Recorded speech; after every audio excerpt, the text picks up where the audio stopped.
Before you start any physical activity, you want to warm up. This helps to prevent injury, but also gives you an opportunity to focus in on a little bit of areas that you may have had limitations last time or felt tight. We're going to use something called active stretching to get you warmed up.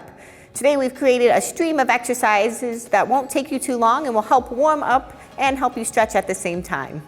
We're first going to show you the standard active stretching. Then we'll show you some modifications in case if you're having either a joint bleed or maybe you just have some joint limitations. And then we'll show you a way to change up the exercises and make them just a little bit more challenging if you want. So first we'll take you through the standard exercises, stretching. Eric's going to show you first by reaching overhead. What we want to do is keep our hips nice and level and work through just your range of motion. Then we'll go to side reaches, again, just moving lightly through that trunk. Lastly, we'll take you through some leg swings. While you're doing these, it's important to keep your hips nice and level and don't crank on your back. Awesome.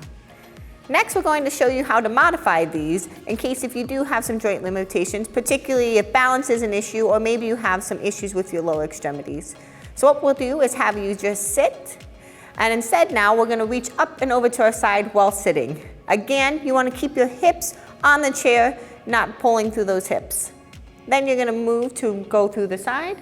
Again, working through your own limited range of motion that you have today. Lastly, we'll have you reach forward towards your foot and then up to the sky. Awesome. This is how you can modify that stream of exercises in case you do have some limitations we want to accommodate for. Next, we'll show you some challenge versions of those same warm-up exercises in case you want to make them just a little bit more difficult. So a way to make them difficult is adding a lunge to your overhead reach. Again, keeping those hips nice and level and just working through your own personal range of motion.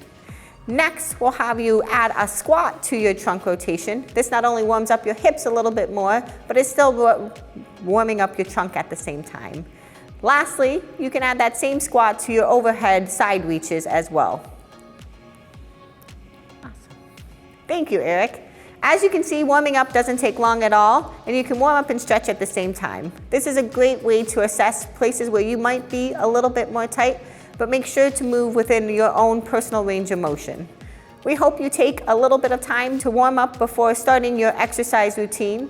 The resource folder at the top has a handout you can use to create your own personal workout routine. While these are some of my favorites, there's plenty of other exercises you can use to warm up with. Just make sure that they don't hurt as you go through them. Remember, you should consult your healthcare provider or HTC team before you start any new exercise routine. The resource folder at the top of your screen has a handout to help you create your own personalized exercise routine. Remember, before starting any new exercise routine, you should always consult with your healthcare providers.